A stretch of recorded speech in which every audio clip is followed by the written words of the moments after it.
Hello, my name is Catherine Shirk and I'm an anthropologist. Today I want to talk about some of the background that leads up to modern day oppression that's developed in religion. To begin with, the earliest evidence of religion dates back to approximately 130,000 years ago. This is when we see the first burials uh, excavated of children in particular, but also people, including certain gifts in their burials. Well, why does that mean that it has religion? Well, because if there was no thought of a potential afterlife, there would be no reason to include any kind of gifts in the burial process. The intent is for the person who died to be able to take these items with them into their afterlife, wherever that afterlife is, whatever mythology it's based on. So, the earliest purposes of religion would have been to explain the unexplainable in a sense of the potential afterlife, the idea of sunrise and sunset, the different climate, rain, etc. It was also as an asking for assistance in many cases as far as battles trying to actually kill those big animals when going hunting, for example, to asking for assistance. Now, having said that, in the earlier version, you had many deities and they also interacted. It wasn't until much more recent, till about 3,000 years ago, give or take, the that religion started to evolve into a much more controlling and oppressive uh, traits that are used in practices that are used in society now up until modern times, still continuing through this. So the earliest time periods you see associated with this is roughly between 800 and 600 BCE, before Common Era, is when you see some developments, particularly of bigger cities, and therefore you're starting to get some levels of political control over these bigger populations. And you see this happening around the world in different places at approximately that general time frame. So we can maybe push it back a little farther back to about 1000 BCE through about 500, give or take, within that 500-year span. And what happens is that as religion progresses, these are one of the developments is that now it becomes much more controlling and oppressive. So, for example, the well-known Abrahamic religions that are such as including Judaism, Christianity, and later Islam, they were all part of the general Canaanite mythology, which was very much uh, polytheistic. So the modern deity Yahweh was one of the those polytheistic deities. He was the mountain god of Mesopotamia. He also had a female partner named Asherah, who was his escort. However, when this transition took place, at like I said, roughly between 600, 800 and 600, this is when the bigger cities, in particular Jerusalem, were being formed, and the rulers wanted to be able to have more control over society.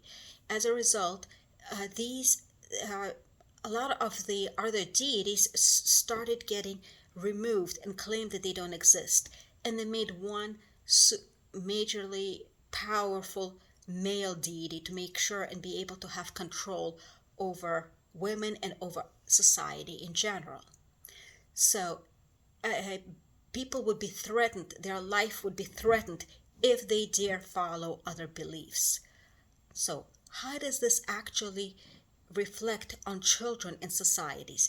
Well, in order to be able to continue with these kinds of mind controlling, oppressive psychology, people had to instill it in their children from an earliest age possible.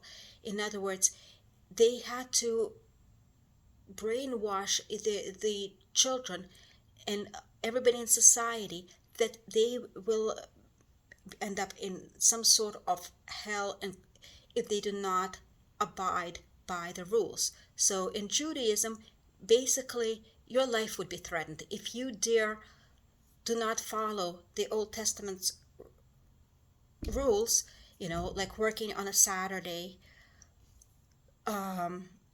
You could be stoned to death. And if you see anybody else who's breaking those rules, it's your responsibility to do that to them. So as a result, these kinds of control tactics were being implemented.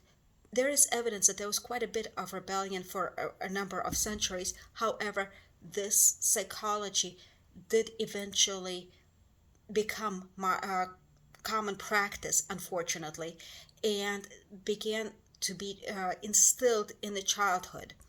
Now, as time progressed into modern times, we see quite a bit of absurdity that's included in this mythology.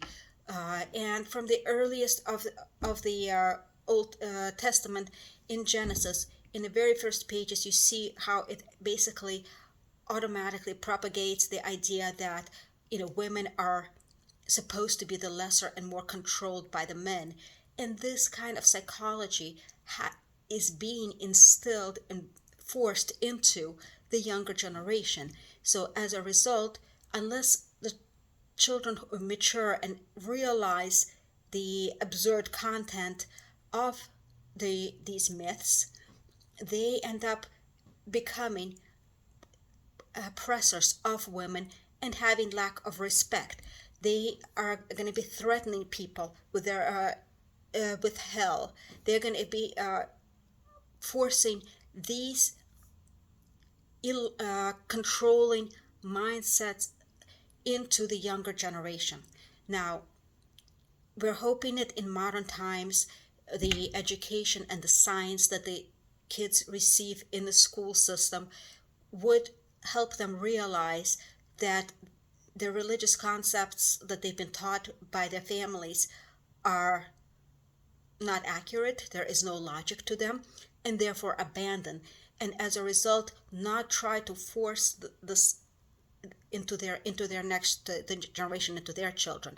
However, having been an activist in the atheist community, I've heard many people, and women in particular, say how, because of all this psychological brainwashing that they've had to deal with, it has been very traumatic for them as adults to be able to escape from religion.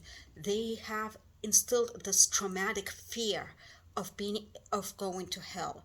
They have a much harder time of actually transitioning and living a normal, peaceful life that is not oppressed and not traumatic, in case they don't follow the rules that are defined by men that were intending to oppress them in the first place. So this I hope this actually opens up some perspectives and shows you how religion has been a dominant tool of oppression, and particularly starting at a very young age and continuing on into adulthood, which passes it on generation after generation. Thank you.